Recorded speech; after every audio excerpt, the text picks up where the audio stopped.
Hey, come here. You like pro wrestling? We got a little something for you. Two fans, 3,000 miles away. We each been watching for more than 30 years. Celebrating the art form, the action, the homoeroticism. We ain't rating matches. We ain't analyzing stories. We ain't experts. We just sit down, shut up, and mark out!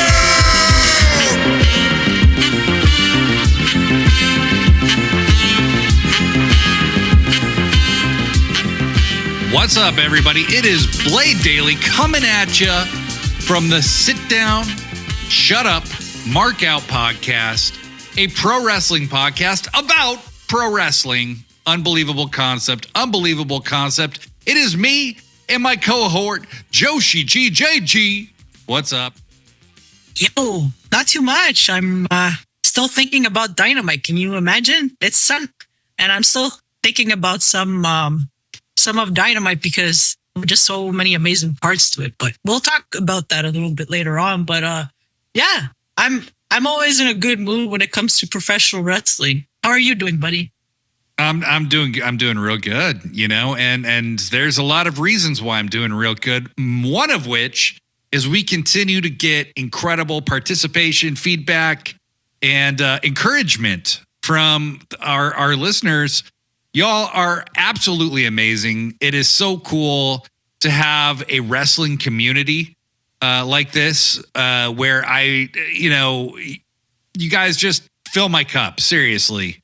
No matter what's going on in the rest of my life, having you guys here to talk pro graps with, having this podcast, having my buddy Joshi G, no matter how far apart we are, it always feels like we are right next to each other because we are the Wrestle Twins, baby.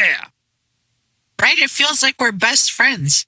It does. And we are having a blast. If you guys could help us out, want to encourage you to rate or review us on Spotify, Apple, wherever you listen to podcasts. If you can review us, give us the best review you can. Otherwise, follow us on YouTube, Instagram, and Threads. Our username on all those apps is sitdownshutupmarkout.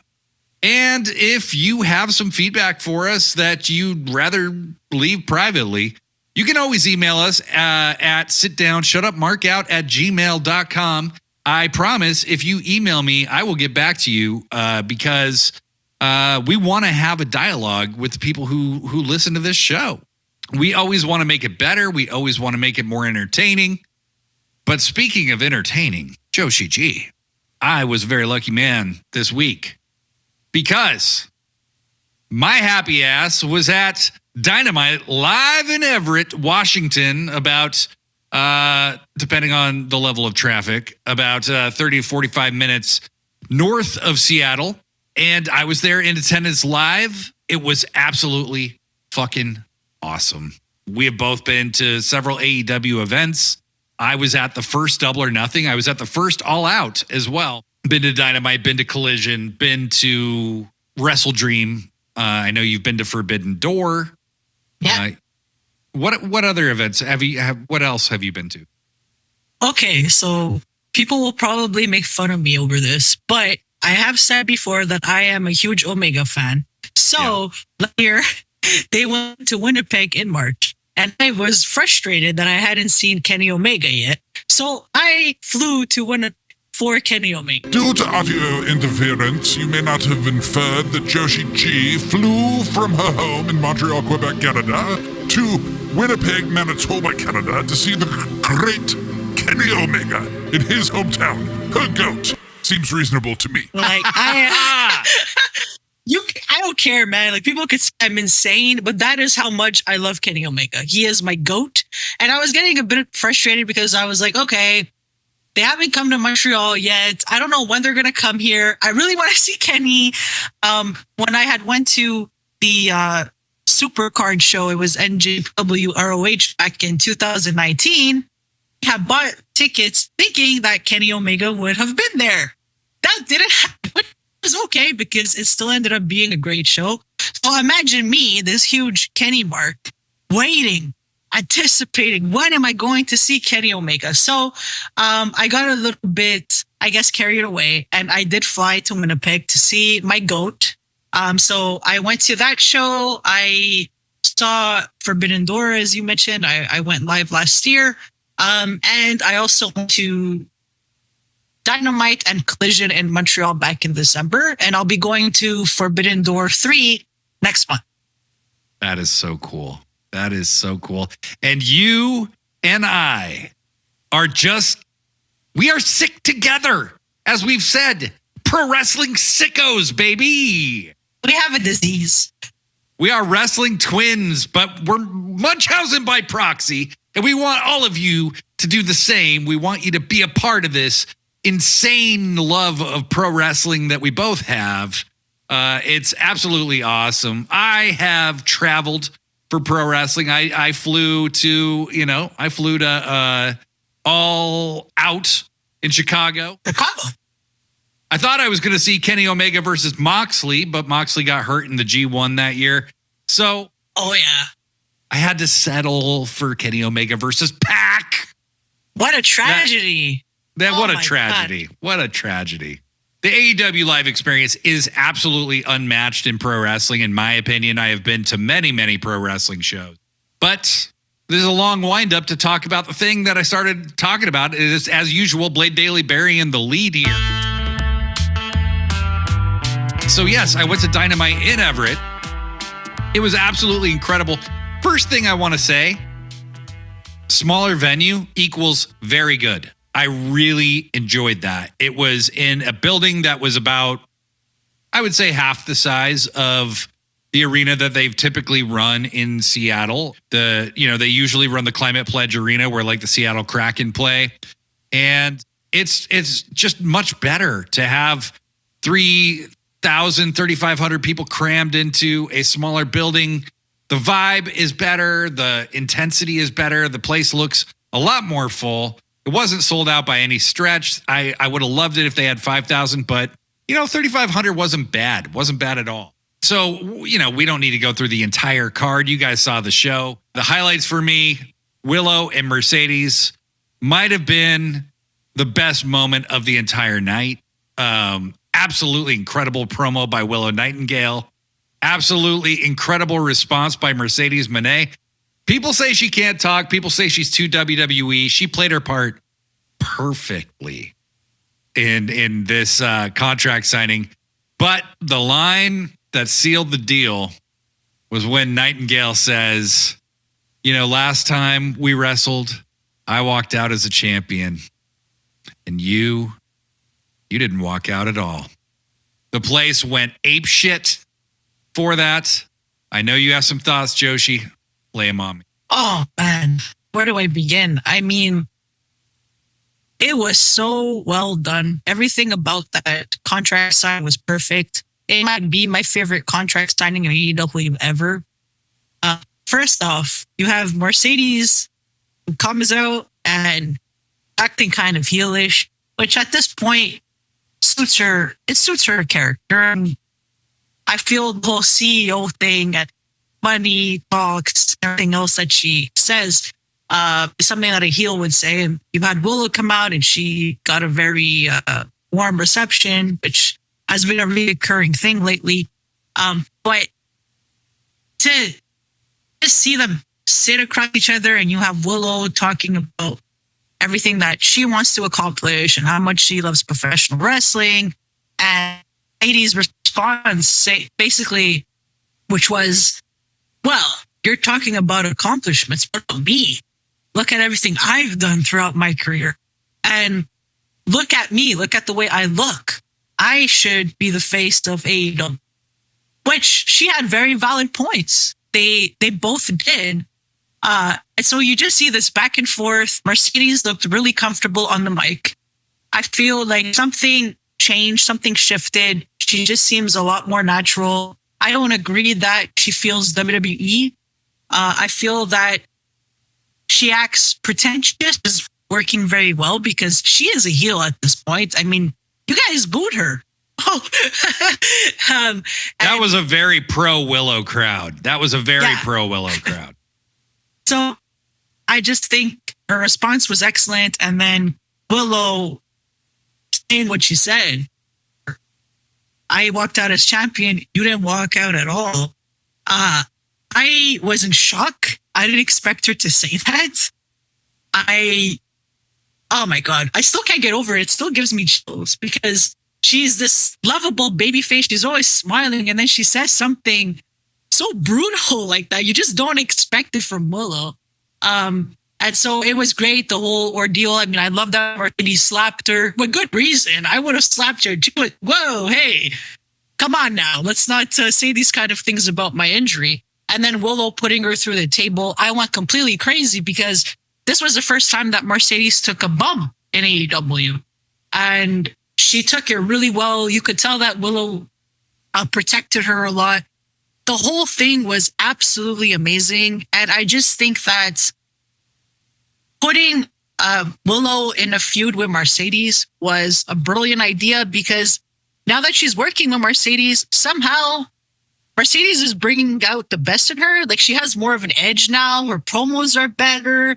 There's just something going on. They just have this really interesting dynamic. They gel so well together. And honestly, I Blade Daily, in my opinion, this is the match that I'm most invested in for Double or Nothing. This is the feud I'm most invested in. These two ladies are absolutely killing it on every cylinder, and I am all for it. This is my personal favorite feud, and man, like I'm really excited for their interview next week on Dynamite because you know they're gonna say crazy things, and you know that Mercedes is definitely going to do something to Willow. I mean, she's not gonna forget the spot through the table. Yeah, well, and I think, you know, the other thing, too, is that they've done the right amount of adding a little edge to Willow without just making her like this, oh, I'm just so happy to be here, babyface. You know, she's got a little bit of an edge to her. She's not just all nice. She's not just all hand wavy. She does those things. But when the time comes like that, you're right. She landed a body blow on Mercedes. And maybe went a little over the line by saying, like, you didn't walk away at all. You know, like she's kind of taking credit for the injury when she's like really resisted saying like, hey, I didn't want to injure you. And then, yeah, the power bomb, that was awesome. The crowd, I heard this person shrieking like at the top of their lungs during this whole thing. And then at some point I realized it was me. I was the one doing it. Because I was so bought in. I mean, I was just, it was awesome. It was so cool. And I agree with you. I can't think of a match I'm more excited about for Double or Nothing. And really, you know, of course they've done some, you know, building since Mercedes has been there, that there's something going on with her and Willow.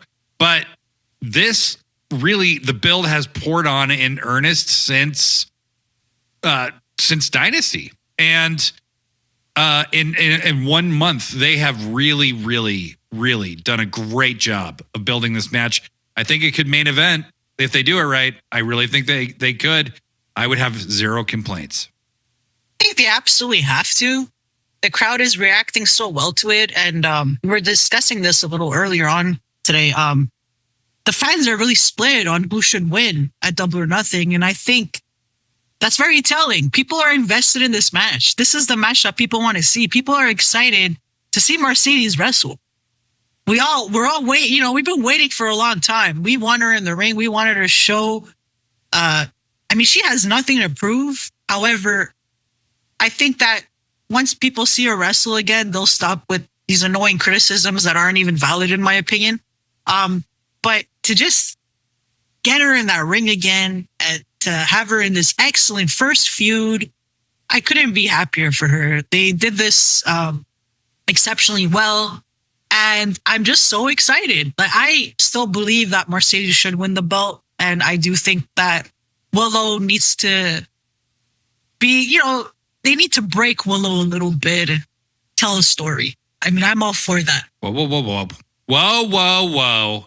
Slow down, Joshi G, because people, we have a very special AEW Double or Nothing predictions episode coming at you, a bonus episode of Sit Down, Shut Up, Mark Out coming at you later this week, probably Friday or Saturday. coming at you. So Joshi G, hold your horses. We will get to all that. But needless to say, Willow is very much on her way to being the biggest babyface in the women's division, and Mercedes Moné quite clearly on her way to being the biggest heel. A couple more notes from Live Dynamite. The Young Bucks. I love these guys. I am a huge mark for the Elite in general, but man, they got a reaction like, okay, there was this dude sitting in front of us with his kid, okay? And this dude, like, is as bought in as his kid is. These people love AEW, and they hate the Young Bucks, but, like, hate them. Like, genuinely hate them. You know, I'm sitting there, I'm appreciating the art, right? Like, the art of being a heel, the art of being a babyface. I'm, like, booing, but kind of half cheering the Bucks because I love these characters so much. There's a lot of people who just genuinely cannot stand these guys, and I loved it. I loved being in the presence of genuine heel heat. And I would just say, the Bucks completely understand why people hate them, and that's why their characters are so good. They play into everything about why the crowd hates them. Seeing Okada in a singles match, I have never personally had that experience before. So Dax versus Okada was awesome. I have the same reaction to every Okada match. I don't know why. My buddy who went with me and I were talking about it.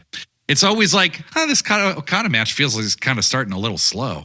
And then the pace very gradually quickens. And by the end, you're like, that was such an amazing match. You know? Other thing, Dax Harwood is one of the densest people, physique-wise, I have ever seen. He is like a brick of a human being. He has no hips. Like, his shoulders and his hips are the exact same width. Like, this man is just solid as fuck. Solid as fuck. What'd you think of the match? It's always a treat to see Dax in singles matches. As much as I love him in the tag team with Cash, I think he's a really good singles wrestler. So it's he's so good. So it's always nice to see him wrestle, especially these big names like Okada. And you know how I feel about Okada. I love Okada. He's one of my favorite wrestlers, period. But I agree with you. His matches tend to start slow, and then the pacing picks up, and you're like, oh my God, now I'm so into this, and this is amazing, which I like because I like the psychology. I like the storytelling. Okada is just a master when it comes to that. And you look back at his matches with Kenny Omega, that's why they had matches that lasted over an hour, and they worked so well because the pacing was perfect. It was never like fast, slow. It's like slow, picks up. It's gradual. And I think that Okada does that so perfectly. Loved it. And I also loved the aftermath. So I'm sure you guys were so happy to see Darby Allin, but my question here is, how the heck is he going to wrestle? I mean, he's injured, you know? I don't know. The man is an insane person. I think he's cleared from his broken foot, which is what I believe the issue was. He got a monster reaction. It was as loud as anything that happened the whole night, and I have more to say about that. It was so unexpected that, you know, because Darby at Dynamite, Darby is always kind of the centerpiece of Dynamite in Seattle or in the Seattle area till now. And this felt like the first time we were not going to see Darby. And for him to be the surprise dude, it was the right place to announce it. It made all the sense in the world. That crowd was nuclear for this guy. You know, I would say Swerve and Darby had equal reactions, which is incredible when you think of how hot Swerve is right now. Darby got a pop just as loud. And I would say on a surface level, you know, Darby hasn't won a world championship, may not appear to be as popular as maybe an MJF, a Kenny, a Mox, whatever. He is beloved. This guy is just beloved. And he gave a promo after the match saying he was under the ring. And when they did the superplex during the Okada Dax match, that he got knocked out for a minute because a board hit him in the head. So I truly hope the guy's all right. But this poor bastard, he did have a nose splint still on from his getting hit by a fucking bus. But, he was very excited to be out there. I couldn't be any more excited to see him. Lastly, and there was plenty of other great action, but lastly, Swerve and Brian Cage had a fucking banger of a match. Holy shit. Swerve, I gotta say, so like Swerve when he first got to AEW, as much I have always believed in Swerve, I was so excited that they had signed him. What I would say is Swerve still kind of struck me almost like Kofi Kingston a little bit. And I'm not saying that because they in any way look the same. I'm saying like his wrestling style, that kind of agile, super athlete, can do anything style. And what I've loved about Swerve over the last year, especially, he put on a little mass, he put on a good 20 pounds of muscle, but he wrestles like he's got the agility. He's got that athleticism still, but he can just punch a motherfucker in the face. And it looks very, very real. And there was a lot of badass moments in this match with Brian Cage where, Cage is obviously just fucking incredible athlete, but Swerve, man, he just makes it, he's so easy to buy into. And him having this kind of, I've said it from the moment really that they did the death match, there's stone cold vibes coming from Swerve all day and all night. And he has continued to play into it. He has never lost it. And man, he can stand toe to toe. And I think a world champion always needs to be able to stand toe to toe. Heel or babyface, Ric Flair may have been a fucking coward, but you get into a chop battle with Ric Flair, it's going to hurt, And Swerve, man, he just looked like a total badass in that match. Got a huge reaction. I'm so proud of the guy. Watching him come up in Defy and be where he's at. He showed up at Defy the weekend before and did free meet and greet for the entire audience after the match. What a cool motherfucker this guy is. I am so proud to claim the guy as Seattle. Not bad having Bryan Danielson, Swerve, and Darby Allin, right? Not bad. But lastly, the last person we can claim is Nick Wayne.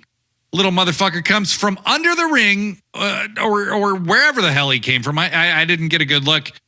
Breaks a picture of Swerve and his partner and his child over Swerve's head, paying him back for the shit they pulled. AR Fox and Swerve pulled on Nick Wayne last year. Great bit of storytelling.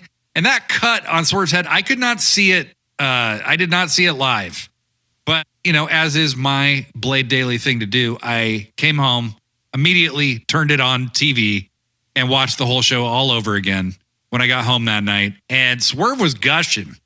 I had no idea how bad that cut was. It was like right above his eyelid. I've had a cut there myself. Those things bleed so much. So much. What do you think, Joshi G? What do you think of the match? I thought it was a really great match. I like Brian Cage. I think he's an exceptional talent. He's a really big guy. Yeah. I mean, his physique is just incredible. There aren't that many wrestlers that are built like him. And he tends to have a good match. I can't think of any matches with him that I really hated. Yeah. And of course, you put him with Swerve, you're going to get a really great match. Like Swerve is one of those guys that you can depend on. You're going to get a really good match. If he with like any opponent, because he is just so darn good. And yeah, like I really like that he beat the heck out of Brian Cage after the match. And I liked everything that they did after the match. Like you said, breaking the photo over the frame with the photo over Swerve's head and all that. I just think I like that they're, like we saw the way Swerve acted last year, and he did a lot of really bad things. And I like that these things haven't been forgotten, and that they're, like these wrestlers are, they want revenge on Swerve, because it does make sense. Like, he did a lot of terrible things. There was a reason why Hangman wanted payback. There's a reason why Nick Wayne and Christian Cage want payback. And I like that this is continuing, because he does need to deal with the consequences. Even though he's trying to be good, it doesn't mean that you're absolved now. Like, no, there are people that are still angry with you, and you're going to get your ass kicked a little. Yes, I think it's a great storytelling, for one. Like, it's no wonder Hangman turned heel. Like, this motherfucker broke into his house and was like borderline threatening his child. And the crowd's cheering for him and booing Hangman. And I was in the Seattle crowd that booed Hangman at Wrestle Dream. We were assholes. We were absolute pricks, because Swerve's our guy. He's from our city. And so we cheered him, even no matter how terrible he had been. No matter how terrible he'd been. So I love the nuanced storytelling. Nick Wayne is actually a very justified heel when you think about it. Darby Allin just forgave AR Fox because he had helped train him. But Nick's like, they broke into my shit and fucking made me bleed all over. They broke a picture of my dad over my face. Hey. Like, how can you just forgive him, you asshole? I mean, that's what one thing I love about AEW is there's a lot of really sensible storytelling in the midst of it being very good as well. And Swerve is kind of, he kind of has to deal with his demons in order to kind of be the man that he's trying to become, which I love. Real quick to wrap up the live talk, my best friend who went to Double or Nothing, that first Double or Nothing with me, got us the tickets actually, went to the first All Out with me. He went with me. He kind of got out of wrestling for a while. I think the last thing he had watched was the Punk's debut in 2021. He loved the show. We had such a great time together. But the thing that particularly stood out to him was Toni Storm, timeless Toni Storm. Absolutely loved it. We had seen her, what was it? Progress had done a joint show, 2 joint shows with Defy back in I think 2019, maybe 2018, something like that. And we saw Toni Storm, Rhea Ripley, Pete Dunne, Tyler Bate was there as well. And Trent Seven and Walter was also there. And that was the last time he had seen Toni Storm. And so see her go from the Motley Crue girl to this, he could not fucking believe it. Joshi G, I don't have ovaries, so I got to ask you a question. Has anyone ever taken your womb to the woodshed? Once, and that was really traumatizing. No, I'm just kidding. I mean, ovaries can be a real pain in the ass to deal with, so I totally get it. They do scream sometimes and drive us nuts, but real quick, and I'm not going to get into this. We can save this for another episode, but I am not reluctant to say that Toni Storm, the timeless Toni Storm gimmick, is the best female character of all time. I'm saying it now, and I'm not changing my mind about it. I wanted to give it a bit more time just to make sure that it would continue to progress, and it really has. And right now, I've made up my mind. We could talk about this another time, but I just wanted to put it out there. Best female gimmick ever. And I think it's climbing the list of best gimmicks ever, period. Yeah. Like, it's her execution of this gimmick has been, we are watching a legend in our own time. Like, it's happening in real time. It feels like watching, for character work, it's like watching Omega Okada. It's like you are watching history being made with a character that is so mesmerizing, clever, hilarious, and executed flawlessly. I love her with Mariah May. These two beautiful women who are absolutely batshit insane. And Luther as the butler was chef's kiss. Perfect addition to that act. I will just say one thing real quick. I thought that her match with Harley Cameron was actually pretty good. And I like that with Toni, because like for a little while she was leaning towards the character in her matches a little bit too much, and I just wanted to see her wrestle, like be a serious wrestler. And now that we've been seeing that the past few months, like she is just so freaking good. And I'm really glad that we're seeing how amazing she is in the ring again. And yeah, like I just thought that considering Harley, this was like her second televised match, she was able to wrestle Toni Storm and put on a good match. And I'm just really proud of both girls. So I just wanted to share that. I think two things. The weakness of the Toni Storm character, the only weakness in the beginning was just, I don't think she knew how to find the right, it took her some time to find the right balance of like the character in the ring. And now she's just like, fuck it. I'm just like a fucking expert wrestler still. Also, this is a Harley Cameron appreciation podcast. I'm a big fan of hers. I have been since QTV. She was the funniest part of that entire thing. Her timing was excellent. Now her with Saraya, hilarious. I love that Harley's like a fucking psycho. And, you know, is she the greatest wrestler in the world? No. But did she do a great job? And is she very athletic and has a ton of potential? Absolutely. I'm a huge fan of hers. With that, I'm very excited to say we have some questions and feedback from the homies on Threads. We asked you to ask us. Now prepare to be disappointed. It's time to read your questions. We put some questions out into the universe, and some questions were posed to us. And we're going to get to some of them. And some of them we are going to elaborate far more on in the very near future. But Vox Doom, one of the homies from Threads, just wanted us to talk about Lucha Underground. And to start off, we are going to have a longer discussion about Lucha Underground after Double or Nothing. We have a Double or Nothing prediction show coming up and Double or Nothing itself to review. And maybe in that episode or the episode after, we will talk in depth about Lucha Underground because we're both big fans. But Joshi G, I know you're a huge fan. What did you think of Lucha Underground? Oh, I loved it. It was my favorite promotion, especially the first two seasons. I thought the first two seasons were the strongest. And you look at AEW now, because so many Lucha Underground wrestlers are in AEW, which is insane. So, of course, I loved Pentagon. And it's just so cool to see him in AEW. And I would like to see him get a huge push because he is so freaking good. He is so charismatic. I liked that he was Penta Dark, breaking arms, breaking bones. I loved his match with the Joshis, actually. Do you remember that? He had wrestled 3 Joshis. There was... Yes.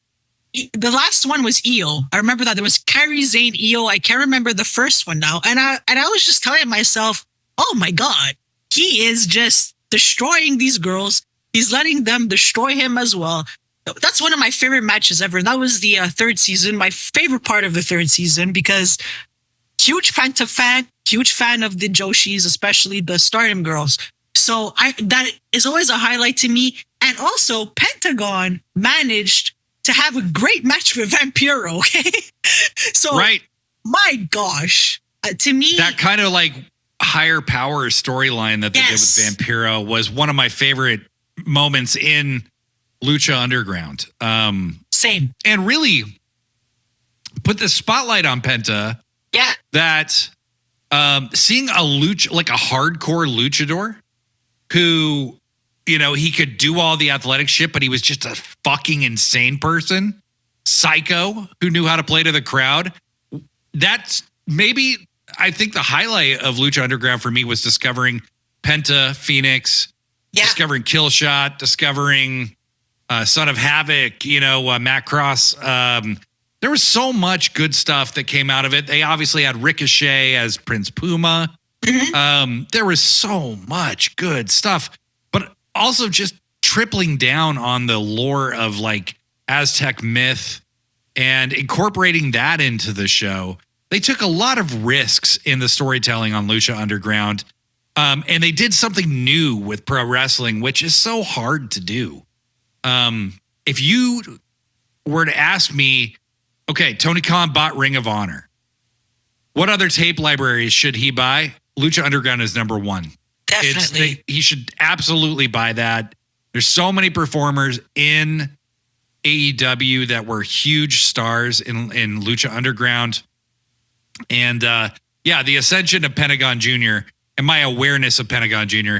has to be my highlight. But there's so many other things. I love the Mil Muertes character. Yes, with terrifying. Katrina. Was that her name? I think you're right. Was it Katrina? I think that was her name, right? She was always in like these nice dresses, and in the second season, she was the boss essentially. I remember that. Yeah, it's Katrina. Katrina. You're right. So yeah, I loved Mil Muertes with Katrina.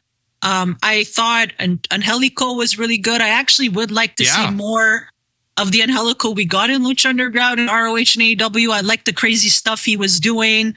And it was really different. Like, to me, Lucha Underground felt like Mortal Kombat in a way.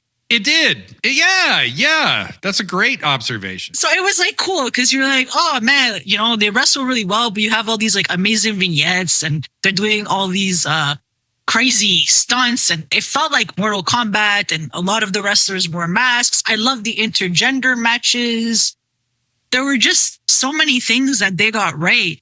And yeah, like you said, now we're seeing so much of that talent in AEW. I mean, Swerve was there, Killshot. He had his feud with Dante Fox and Lucha Underground. Yeah, there were just like so many good memories, and I like that it was only an hour. It just always felt fresh. It was just so innovative, Well, and it's a good, like, ECW Hardcore TV and Lucha Underground were both compelling arguments for, like, hey, a taped show isn't necessarily a bad show, right? If the reason you taped it, like, for instance, Hardcore TV worked because, the spoilers for the matches may be out there, but you didn't see all the, like, promos and all the, outside of the arena stuff that they did. You didn't know what was going to happen there. You didn't know how they were going to build the feuds.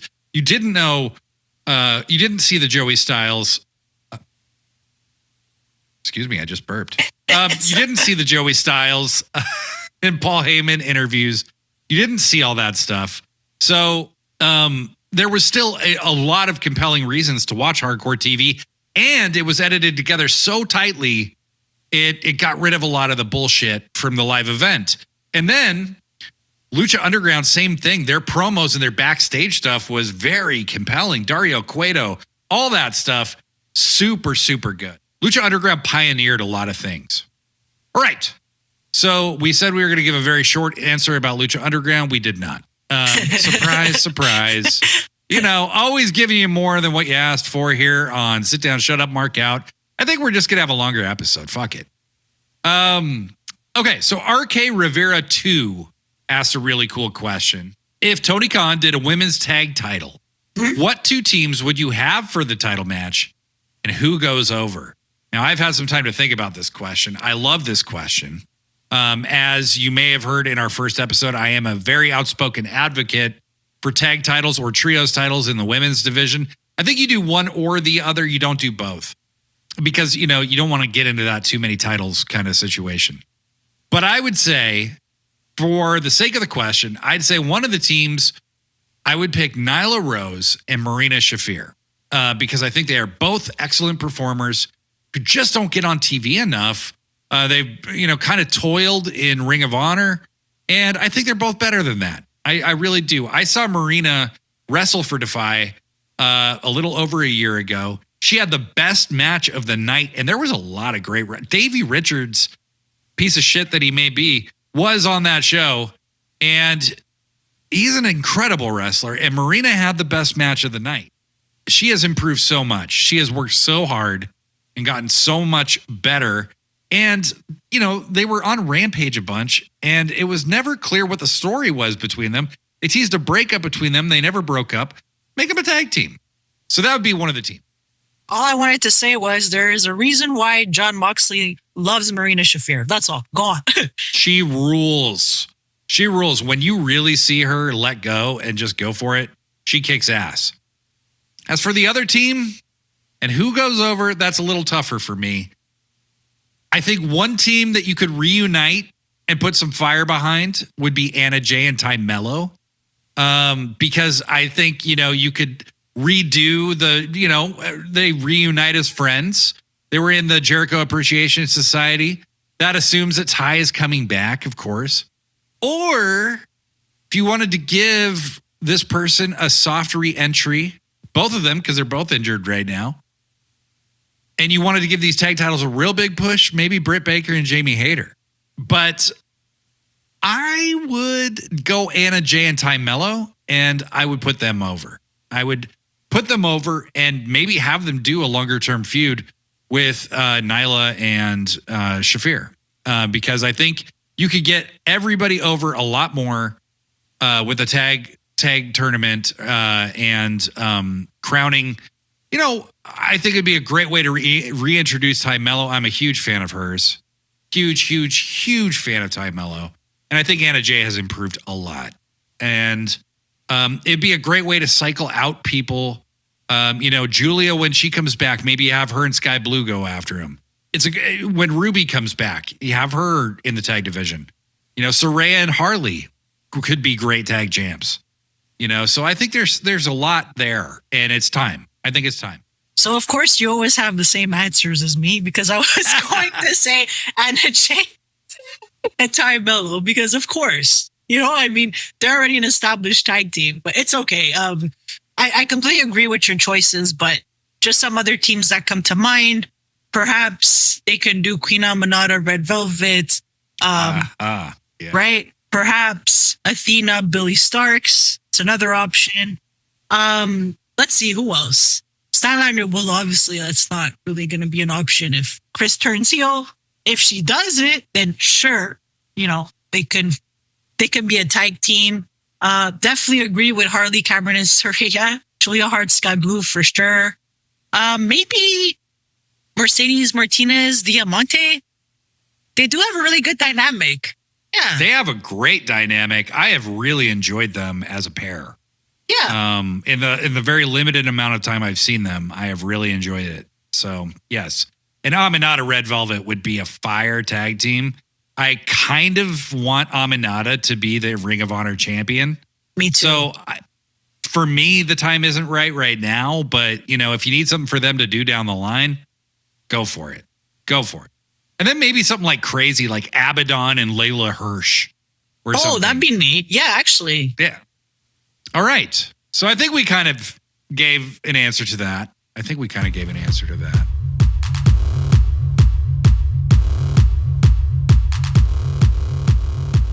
Next topic. And this is a kind of a hot one right now. We do try to focus mostly on the in-ring product, but sometimes the outer ring just makes itself impossible to ignore. And this week, somebody that I know we are both huge fans of. And maybe we've all been a little frustrated with how he's been used or not used. And maybe he's a little frustrated about it too.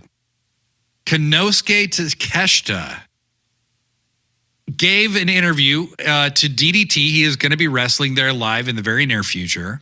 And by the time you heard this, he might already have. I can't remember when the show is, but the quote from this article that got everybody talking, he said, "I thought hard work could cover everything else before getting there," meaning America.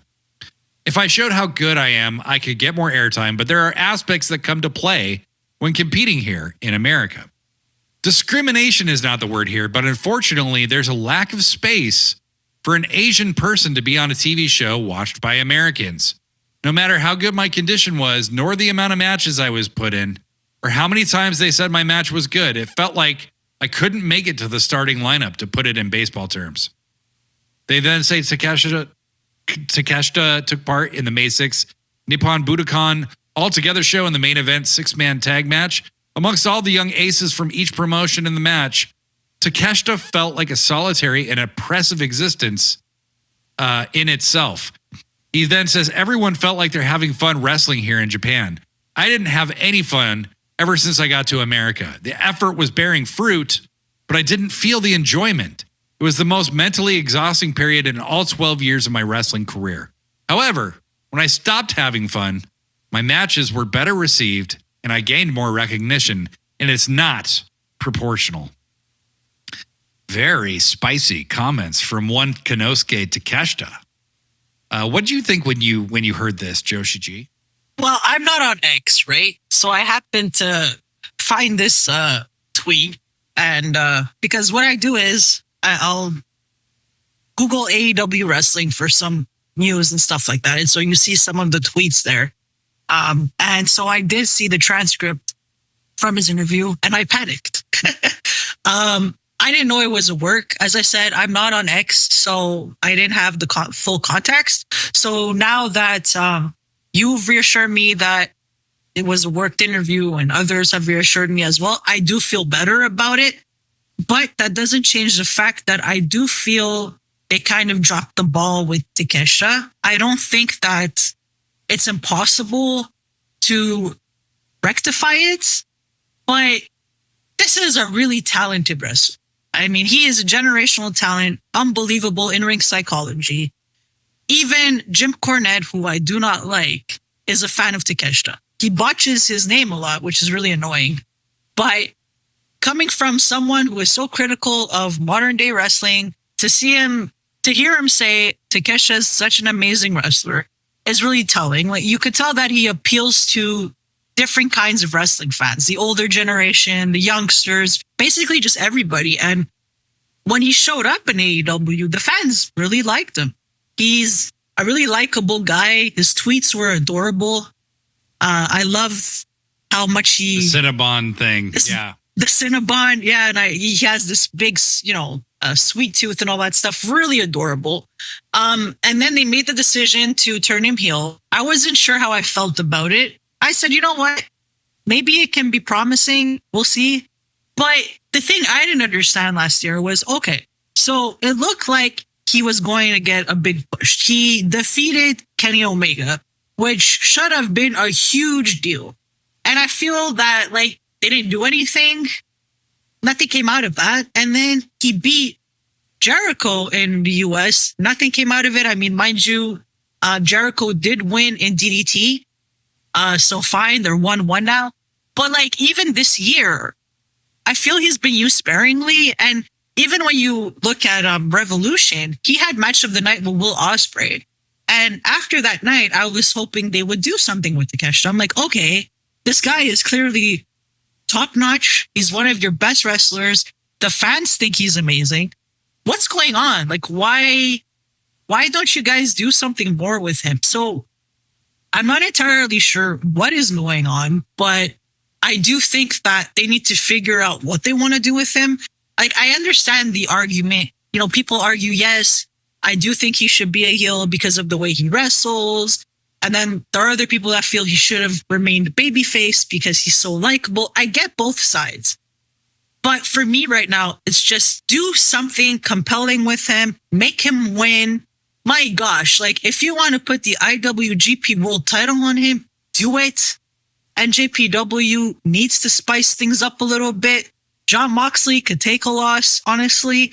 So I just want to see them do something more with him. I don't just want him to be that guy who has these incredible one-off matches on pay-per-views and then you don't see him for a while. Like that. I don't like this pattern that I'm seeing with Takeshita. I'm not saying that this is it. It's over.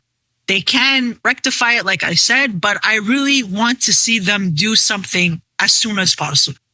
How do you feel?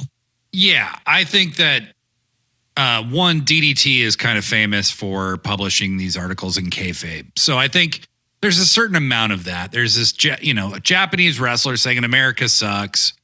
I think, there's also a bit of the artist realizing that to make a living making their arts, it's not always fun, right? I have been a musician, and doing music for money is a hell of a lot different than doing it for fun. It's not nothing you have to do all the time is fun. Nothing you have to do for money is always fun. So I think there's maybe a little bit of recognition to that. I took his comments, I felt like there was a lot of work in the comments, but I put it to threads and I said, is he unhappy? Is he lost in the shuffle? Does he deserve more? Tommy Rico, also known as Tommy Recomedy, asked, Do you think his interview citing discrimination is a shoot or a work? I heavily lean work. That's what he said. I said, I think there is a lot of work. But I think when he's talking about discrimination, I don't know that he's talking about discrimination in AEW.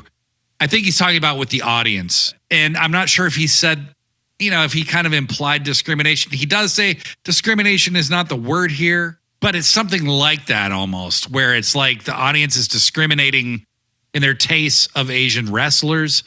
But you look at Okada, and he's getting over. So, I think it's interesting, but I couldn't agree more with you, Joshi G. I think the way he's been used since the feud with Omega has been very confusing. And I think it's because Tony Khan doesn't want him losing too much. And so he just doesn't put him on TV because he doesn't want him to have to lose. And that's a bad position to be in. Being on TV is actually more important than losing. Than whether you win or lose. TV time is kind of like the ultimate show of confidence. So I think, to me, the Callis family is really the bigger problem. And how the Callis family has been used and formed and all of that stuff has been a bigger problem. And Neon Ghost from Threads kind of plays into that. He said, he being Takeshita deserves more, not lost in the shuffle, but maybe the group. I think he should win, and it would elevate him to the next level and start becoming a top star in people's minds. I think he's referring, he should win the match with Moxley at Double or Nothing, the Eliminator match.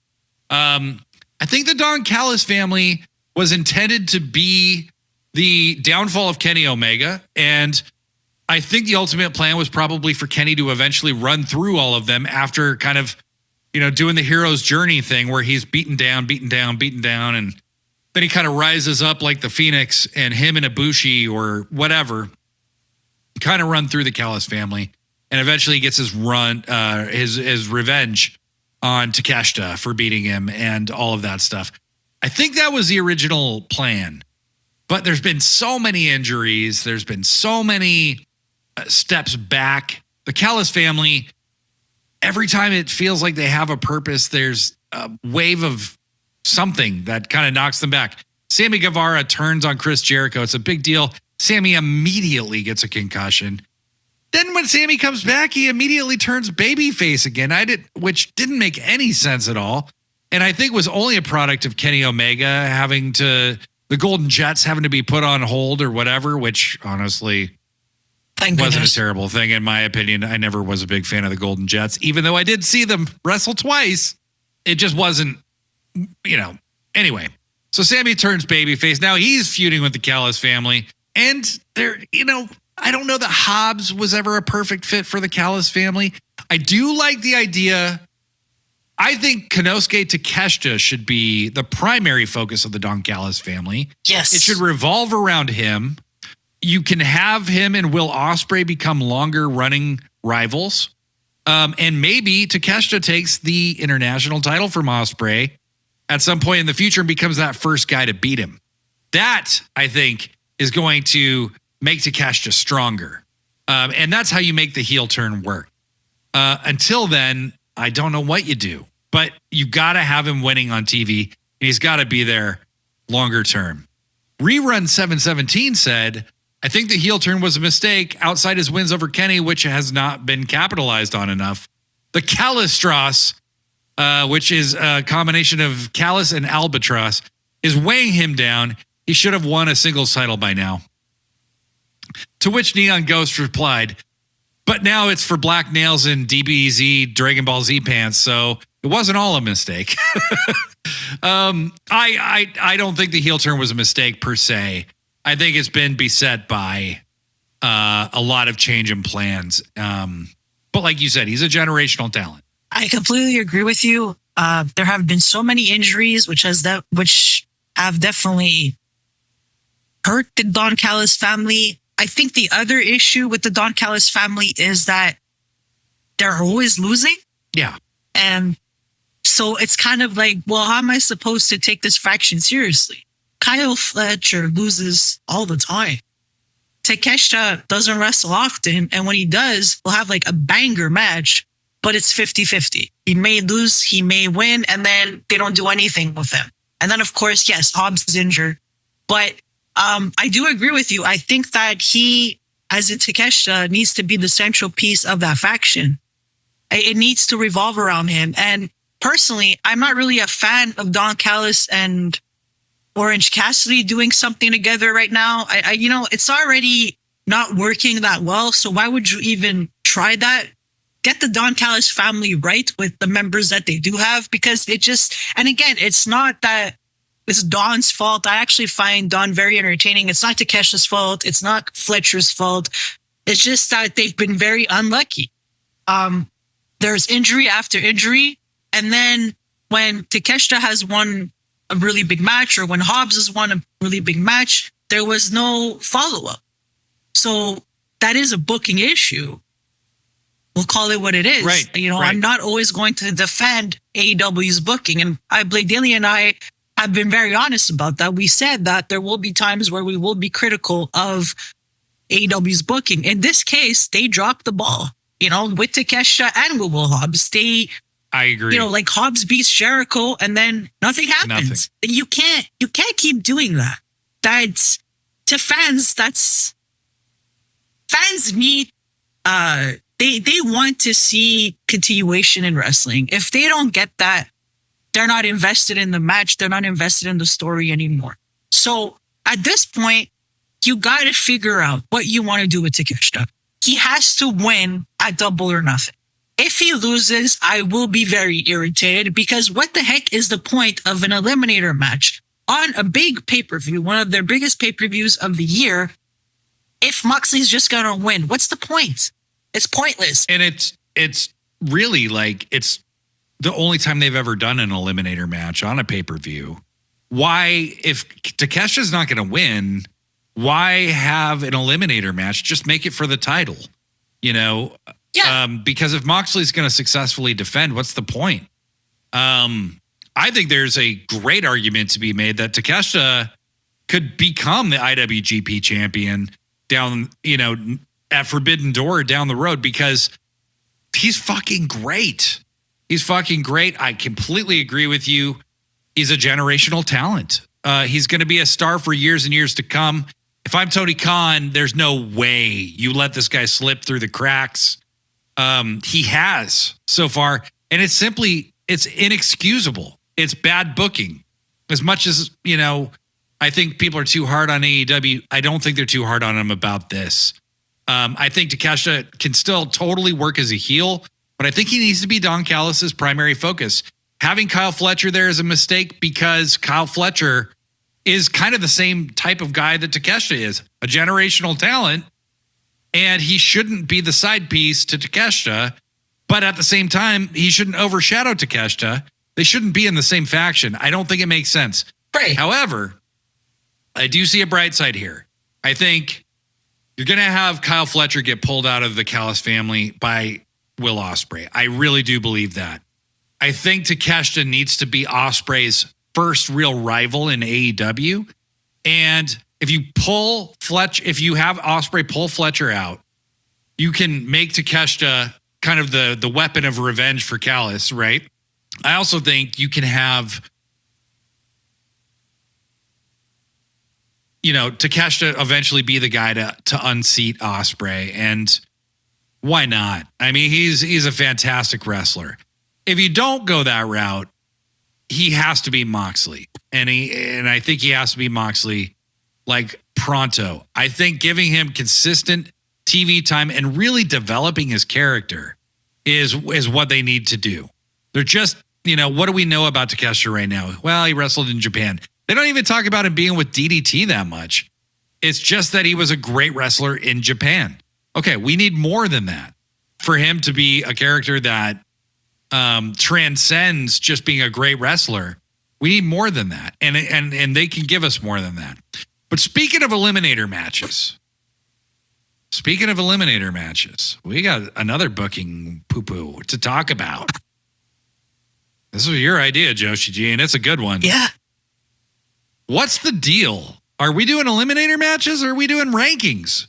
homies? What's going on here? Everyone the whole world over is very, very fucking confused about AEW's very convoluted ranking system and system of eliminator matches. Are you confused? We're confused. Are you confused? We're confused. Are you? I am so confused because they brought the rankings back. It seemed like they were really going to stick to the rankings this time. And I was all for it. I personally enjoy the rankings, but I was like, okay, if they're going to bring the rankings back, do it properly. And it seems like they've disappeared again. And now we're getting these eliminator matches pretty much on a weekly basis. And I've seen the argument that these eliminator matches are predictable, and it's true. This is becoming a pattern where you have, let's say, Swerve versus Brian Cage. It was an eliminator match. It was. And it's like, okay, well, we know Swerve's going to win. There's no way Brian Cage is going to win. And this is something that has been going on for months now. And I have seen a lot of fans online say this is becoming too predictable. I agree with them. It is becoming predictable because, first of all, if you're not going to use the rankings to establish who is going to challenge the champion next, then maybe use the eliminator matches to determine that instead, which is something that they're not doing. I mean, if you decide we don't want the rankings, we want the eliminator matches, fine. But do like 50-50 booking. Don't always have the champion win because then it's like, okay, but what's the point of all of them? Right? It's just as an example with Moxley and Takeshita, I was a little bit annoyed when I saw that it was going to be an eliminator match because I thought it was going to be for the title.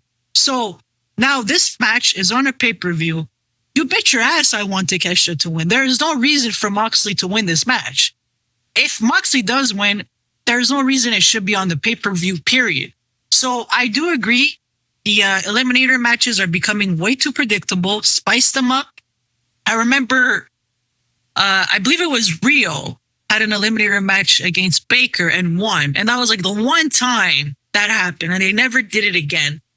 But they weren't doing these eliminator matches as often. Now that they are established, is it going to be rankings or is it going to be eliminator matches? And if it's going to be eliminator matches, then stop making them so predictable and try to use these eliminator matches as a way to create a new feud, if that makes sense. Stop with this, the champion is going to have an eliminator match and they're just going to win and that's it. It's not working. It's getting old. I completely agree with everyone who has this opinion because even for me, I'm at the point where I'm like, okay, well, first off, could you please explain what happened to the rankings? Because nothing has been explained. And secondly, why should I care about these eliminator matches if I already know what the outcome will be? Okay, so like stepping back a little bit, right? One, you're right. This makes no sense. Okay, it makes no sense to have eliminator matches and rankings. Okay. I think a few things. I think bringing back the ratings was probably a mistake. Okay.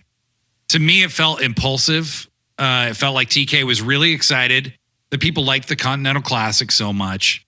He was like, we got to get back to the sports-based presentation. And yeah, we'll bring back the rankings. And then almost immediately, it feels like they kind of gave up on it.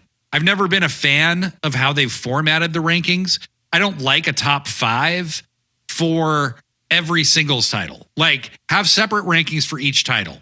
That gives a hierarchy to the title, right? Like, this person is in the international division. This person is in the Continental Crown division. This person is in the TNT division, whatever, okay? The only people that have real, like, that there's contenders for a very specific title, the only people there are for the tag titles and the trios titles for obvious reasons, right? However, I did think, you can make these two concepts actually work, which is the two top contenders have an eliminator match and the winner receives a title shot. Duh, right? It's not that hard. That's a good idea. No. But we have to be honest when we talk about wrestling, and this is how we avoid being tribalistic, okay? One of the big complaints about WWE prior to AEW and when AEW first started was the amount of non-title matches. I will grant you that in WWE, they had the opposite problem, which was if there was a non-title match, the champion always lost. And that made champions look weak, which is not the case in AEW. But it means we're going to see a lot of rematches, which was a very consistent complaint about WWE. I don't want to see AEW fall into that same thing. I'm very intrigued that Takeshita and Mox is an eliminator match and it's happening on a pay-per-view. To me, that's intriguing because it adds an air of unpredictability. It feels like something big will happen. So we do have our first prediction show coming for Double or Nothing. So I don't want to take up too much space talking about this. But it feels like a must-win for Konosuke Takeshita. And like I said, if it's not, why not just make it an IWGP title match and have Mox win? I am personally for this particular match, but because it adds that little bit of unpredictability. But again, how are title contenders being determined? Is it by rankings or is it by feuds? How? AEW needs to decide and they need to stick to it. Can Kyle O'Reilly just walk out and start, like Kyle O'Reilly? I love Kyle O'Reilly, huge fan. But can he just walk out and say, like, I want a shot at this title or that title or whatever title? He just wrestled for the international title and lost clean. Then 2 weeks later, he's challenging Copeland for the TNT title. He's not been wrestling. I understand why they did it. They want him to have a title match in Vancouver, where he's from. But can we make it make a little more sense, for God's sake? Yeah. Can we make the TNT title an open challenge title? That would problem solved. You know what I mean? Just establish that. Establish that. The Cope Open is kind of that, So it's not that big a deal. But we need to, the viewer needs to understand, if you want a more sports-like presentation, you got to get rid of the WWE bullshit. Non-title matches, Brock Lesnar, who, not a fan of the human being, but the guy did make a good point. Non-title matches are bullshit because in any other sport, they don't exist. You never beat the champion to prove you can beat the champion again for the title. If you beat the champion, you're the fucking champion, So I would change the definition of what an eliminator match is to the top two contenders wrestle each other for the opportunity to face the champion, number 1 and 2. If you're number 1, prove you're number 1. I like that idea better. So that's a way I think you could keep rankings and eliminator matches and, continue that way. Or, have a triple threat, the top 3, wrestle in a triple threat to determine who's going to face the champion. Those are all possibilities. So that's a valid critique that I'm seeing. And, when there's a valid critique to be had, even about the stuff we love, we got to acknowledge it, baby. I don't want to see WWE type shit in AEW. I really don't, especially Vince era WWE type shit. Ugh. So I almost puked on my microphone. So to cleanse my palate, we're going to turn our attention away from AEW. As much as we love it, we're going to turn our attention away from it to go back in time. If anybody knows about going back in time, it's me, And by the way, Joshi G, I'm sorry that I built a time machine, that I went back in time without even telling you I was going to do it. I'm sorry you had to find out that I did that by listening to the episode. I won't do it again, okay? It's okay. You're taking me next time. Yeah. We'll do it together next time if we do it. We will. But this is more of a theoretical trip back in time to revisit a classic rivalry. I love the history of pro wrestling. I know you do too, Joshi G. As our friend Vox Doom on Threads said, you guys are total nerds, and I'm here for it. Yes, we are. but we wanted to revisit a classic rivalry that I think we both agree kind of is the birth of modern pro wrestling. And that would be the rivalry of the Dynamite Kid and Tiger Mask 1 as portrayed by Satoru Sayama. This happened in New Japan between 1982 and 1984. It's one of the greatest series of matches. I believe there was 6 singles matches. And it galvanized the attention of everyone. So Joshi G, why don't you tell me a little bit about how you discovered this series of matches and what they meant to you? Okay, sure. So basically, a few years ago, my husband and I were interested in watching some old NJPW matches. So we started exploring, looking into the 90s, eventually the 80s, and we discovered that Dynamite Kid and Tiger Mask Sayama had a series of matches together. And we thought, hey, why not watch them? So yes, I only watched these matches a few years ago, and I am a little bit ashamed because I feel I should have watched them years ago. So we decided to watch them together. I knew about Dynamite Kid, I knew about Tiger Mask, but I had never seen them work together. So they blew me away. The in-ring psychology, the athleticism, everything that they did together was absolutely ahead of their time.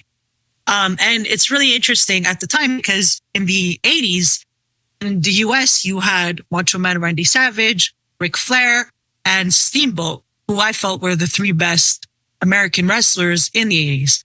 And in Japan, you had Dynamite Kid and Tiger Mask, who are creating a new genre of professional wrestling. I mean, my mind pretty much exploded because I didn't think I'd see that kind of wrestling back in the 80s. And don't get me wrong, I acknowledge that Dynamite Kid wasn't a good person in real life, okay? I'm not going to defend him as a person. That's not what we're doing. We're talking about his work in the ring. And I know that Sayama definitely had issues and could be a pain in the butt. Like, we understand that, yes. So we're not here to say, oh my God, they were such great people and they should be your idols. No, that's not what we're doing. We're talking about their in-ring ability. If you've watched pro wrestling long enough, you know better than to expect amazing stand-up human beings to populate it, because how many times have we all had our hearts broken by somebody that we admired, So that's not the focus of what we're talking about here. No, it's just really to say that this was the 80s and we were really accustomed to seeing old school wrestling at the time. We didn't see much of this modernized wrestling, which is what we're seeing today. And we see that in Kenny Omega. We see it in Will Ospreay. We see it in Okada. So many athletes. So just seeing how ahead of their time they were was mind-boggling. It just blew me away because I didn't think this existed back in the 80s. I wasn't aware of that. And I think that if these two, like if Dynamite Kid was still alive today, and if Sayama had all of his shit together, they would be able to have a 5-star match with wrestlers like Omega, Bryan Danielson, Okada, Will Ospreay. They would be able to go toe-to-toe with these guys in the ring. I absolutely believe that. And I think it's a bit sad that we're never going to see these kind of matches. But man, just imagine if that could happen. Gosh, these matches would be so great. And what's really interesting about Tiger Mask, the original Tiger Mask, so Sayama, is that he actually wasn't Tiger Mask for that long. No. It was a very short period of time. I think it was less than 2 full years. Yeah, it was less than 2 full years. And the fact that when you think of Tiger Mask, you associate that character with Sayama is very telling because he is a freaking legend. My gosh, these two And it's like every match, they just try to top each other. Dynamite Kid really wanted to beat Sayama. Their in-ring chemistry, phenomenal. And Dynamite Kid, as a wrestler, one of the best in the 80s, period. I don't care. Like, he really was, man, just, he created modern pro wrestling. And I can't get over that. Like, how did he learn how to wrestle like that? Just unbelievable. But I'll let you continue. Go ahead. I played. Well, I think you have Tom Billington, who was this undersized guy, you know, who knew that was a deterrent to getting, you know, a sizable push in the United States, or even in Canada. And he's trained by the Hearts. He has this absolute, well, he's not trained by the Hearts. I mean, he's partly trained by the Hearts, but he's, you know, from England, and he, you know, comes up, you know, this guy's got a scrap to prove his worth. Okay. So there's a reason this guy's a prick. There's a reason, you know, you can't excuse him being a terrible person, which he indisputably was.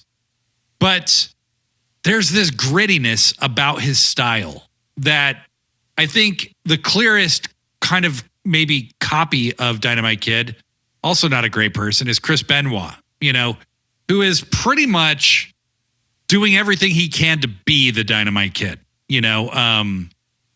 And there is this grittiness, this realism to the wrestling style of Dynamite where, you know, everything he does looks like it hurts. Everything he does looks like it's meant to kind of beat the fuck out of you. Whether it's a technical wrestling move or it's a, you know, it's a European uppercut or whatever. Everything he does off the top rope looks, it's just so explosive. I think there's this explosivity to Billington that you don't see a lot of up to that point. And I think you then see it exhibited in Bret Hart, Owen Hart. I think those guys were heavily influenced by Dynamite Kid. I think you see it in Benoit, Guerrero. I think you see it in Jericho. I think you see it in a lot of people, all the way up to like Kenny Omega and Will Ospreay, who I think are the guys who maybe take over for Dynamite at that point, where it's like the style has evolved beyond him, but it took till like 2017 for that to happen. You know what I mean? That's wild. And then you have Sayama, who, Jesus Christ, you know, this guy is leaping off the ropes. He's doing all this crazy shit. We were talking through DMs the other day. A match I always wish had happened that didn't is Steamboat versus Sayama. Because I think those guys could have had the most incredible match. Steamboat could have kept up with Sayama, and he would have been the guy trying to slow Sayama down. He would have been grounding him, you know? And another dream match that I thought of after we talked would have been Dynamite Kid versus Great Muta. Would have been, oh yeah, like 89 Great Muta versus Dynamite Kid would have been a fantastic rivalry. Also, Liger versus Sayama would have been absolutely incredible. I don't think that match ever happened. Sayama leaves pro wrestling in 1984. Leaves pro wrestling in 1984 because of the politics. He does come back with the UWF in like 86, which is more of a shoot style promotion that is designed to make it look real, make wrestling look real. But it only lasts a short time. Sayama then launches, I think, a shoot promotion. And kind of gets lost in it. He does come back to pro wrestling as an older man. But, you know, a lot of Sayama, I mean, it's incredible that he is the legend he is. They have 6 matches. As I said, Dynamite Kid doesn't win any of them. Can you imagine a storied rivalry happening today where one of the guys never wins? Ever. I don't think so. that would not work today. I feel like with the online community, there would be so much anger. And just a couple of things about Dynamite Kid and Sayama. First off, Sayama pretty much showed us what Lucha Libre is before we actually knew what Lucha Libre was. You know, like, I mean, Rey Mysterio Jr. was really the one that showed us what that kind of style of wrestling is. But Sayama was doing it before, which is just like amazing. This Japanese guy. And also, just one thing I want to say real quick. Sayama, Tiger Mask versus Dynamite Kid on, I think it was April 2nd, 1982, was the first match that got 5 stars from David Meltzer. Mm-hmm. So, yeah, clearly. The first ever 5-star match. Yeah. That match stood out to a lot of people for very good reason, because you wouldn't have found that kind of wrestling match anywhere else in the world. No. I mean, it's so many of these matches, you know, they're not all of equal quality. That first match from 82, I believe that's the first time. And they may have wrestled one time before that, but that match you're referring to, it's just so different than anything else in the world at the time. And, you know, I was talking about the influence of Dynamite Kid, but you look at the influence of Sayama on guys like Jushin Liger, on guys like Rey Mysterio, on really the entire foundation of the cruiserweight division. You know, Sayama is this guy who executes almost everything perfectly. I have a theory that wrestling is really about the way people move. That is what's the most fascinating thing to watch about wrestling, is watching the human body take these different forms. And I think, you know, the people that I have admired the most were the people who moved differently than everyone else. Chris Benoit was so clearly trying to mimic the way Dynamite Kid's body moved, you know? But Dynamite and Sayama moved in a way nobody else did. Shinsuke Nakamura moves in a way nobody else does. Hiroshi Tanahashi, Okada, Omega, Ospreay, Jay White. These people move in a way that's completely them. You know, you can maybe see the influences in them, but they're not copying anybody. You know, Kurt Angle was a sight to behold because of the way he moved. But Sayama and Kid were like two unicorns finding each other in the same pasture at the same time. It was so rare, and they moved wrestling forward. Well, I just wanted to say, when you look at Dynamite Kid, I found it very interesting that when he was working in the United States, I don't feel he was as big of a deal. You know, like British Bulldog was. They were a tag team for a while, the Bulldogs. But it was really in New Japan that he was recognized as one of the best wrestlers in the world. I just find that so interesting that this non-Japanese guy, he goes to Japan, he works for New Japan, and all of a sudden you're seeing what he's all about, but you're not seeing as much of it in the United States. How do you feel about that? It's interesting because so there is actually a story there, which is that Stu Hart, you know, had a relationship with Vince Jr. And Vince Jr. saw Dynamite Kid and Tiger Mask wrestle because they wrestled at a WWF show in the early 80s because WWF had a working relationship with New Japan at the time. And Vince was completely intoxicated with Dynamite Kid. He loved him. He wanted him no matter what. Okay. And so he was always making these very aggressive overtures to get the Dynamite Kid into WWF. It may have had a lot to do with how Bret Hart got to WWF. And, you know, a big reason he wanted to buy Stampede from Stu was to get the Dynamite Kid.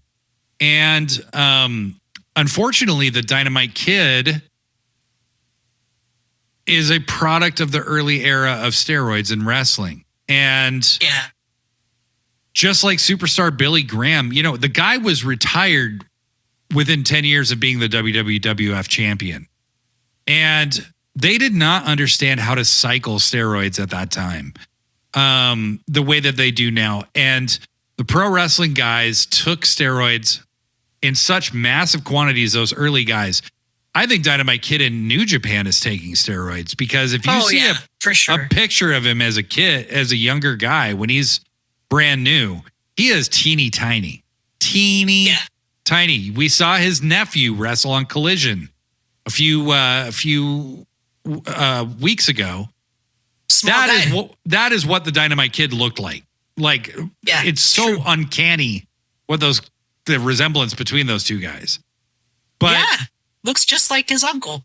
He really does. I'm wondering if that's really his uncle, or if there's are you a sure that's family not your secret dad? that we weren't told or something. I was wondering the same thing, because he looks exactly like Dynamite Kid. It's actually scary. Dead ringers for each other. But, ultimately, these guys just, Dynamite and Tiger Mask. Sayama's out of the business within a year and a half, 2 years. And Dynamite Kid's retired within 10 years of these, matches wrapping up, and in a wheelchair within like 12 years. So it really kind of like they were pioneers, but it wasn't understood how the long-term effects of these styles would have on the body. That mixed together with really insatiably irresponsible steroid use from Dynamite led to a lot of bad things, and a lot of drug abuse as well. Alcohol abuse, pill abuse, all kinds of stuff. And, Kid's essentially done in WWF by 88, after the incident with Jacques Rougeau. And, it's a really terrible, sad story. The undoing of Dynamite Kid and the sadness of his actual personality. But anything more to add about this incredible rivalry? I could talk about it all day. Just a couple of things I want to say. So Sayama as Tiger Mask was so over in New Japan. So over. The fans loved him. They treated him like a superstar. There was even that animated show about Tiger Mask. That's where it started, actually. It started as an anime in the late 60s, I believe. Or a comic book that became an anime. Something like that. Yeah, something along those lines. So it was just really cool. Clearly, the kids liked them. The adults liked them. Everybody liked them. And so to see him come out and receive this amazing reaction week after week, like every time he wrestled, it's so crazy, because you would think he would have had this really long career in New Japan, and that didn't happen. And it does make me a little bit sad, because when I rewatch those matches, I'm like, oh, but look at how over he was. He was one of the most over wrestlers there. And unfortunately, he didn't last as long as we wanted him to. And you just look at Tiger Mask in general, even though Sayama did leave New Japan, Tiger Mask continued to exist. You had Masawa play him. I can't remember the current wrestler's name that has played him for so many years. I mean, he's played him for the longest time, actually. Almost 30 years.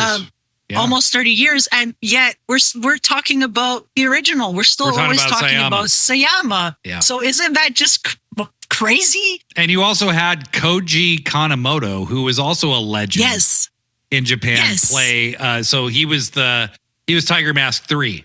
So your first 3 Tiger Masks are Satoru Sayama, Mitsuharu Misawa, and Koji Kanemoto. I mean, it doesn't really get any better than that. And the current guy who's played Tiger Mask has played him for 30 years, but we still talk about Satoru Sayama because he is such a legendary performer in such a small window of time, because he completely changed the perception of what was possible in pro wrestling. I mean, look, he didn't last long as Tiger Mask, but he will be the Tiger Mask that we always remember. That's the way I see it. when I think of Tiger Mask, I think of Satoru Sayama, and Me too.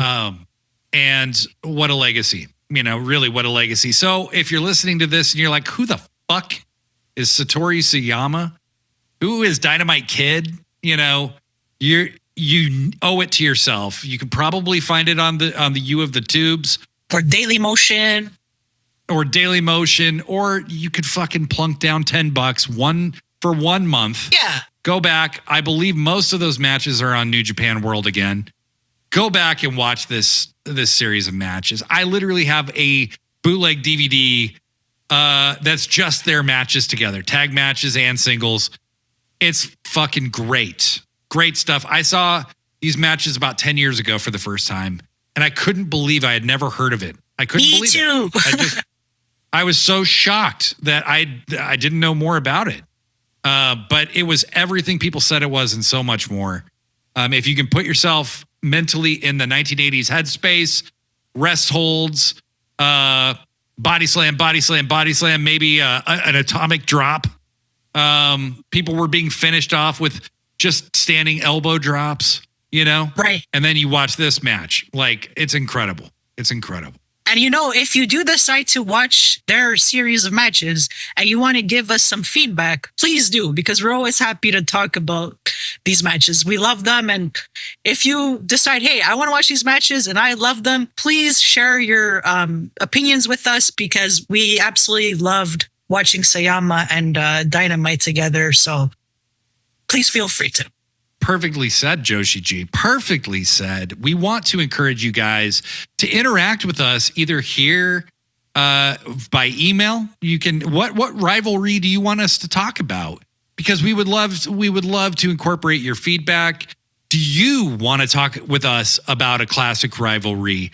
Maybe we can get you on the show. You never know. Hit us up at sitdownshutupmarkout@gmail.com. Also, make sure to leave us a 5-star review on iTunes, in the iTunes store, on Spotify, or anywhere you can listen to podcasts.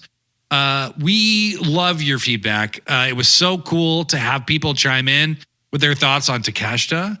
It was so cool to have people chime in with questions or suggestions about Lucha Underground, about so much more. We are going to talk about Lucha Underground in a lot more detail coming up very soon. I wish this shit wasn't so expensive to watch on Amazon, because unfortunately it is in the United States. It was on Netflix for a while, and I tried very hard to rewatch the whole thing, but it's not there anymore.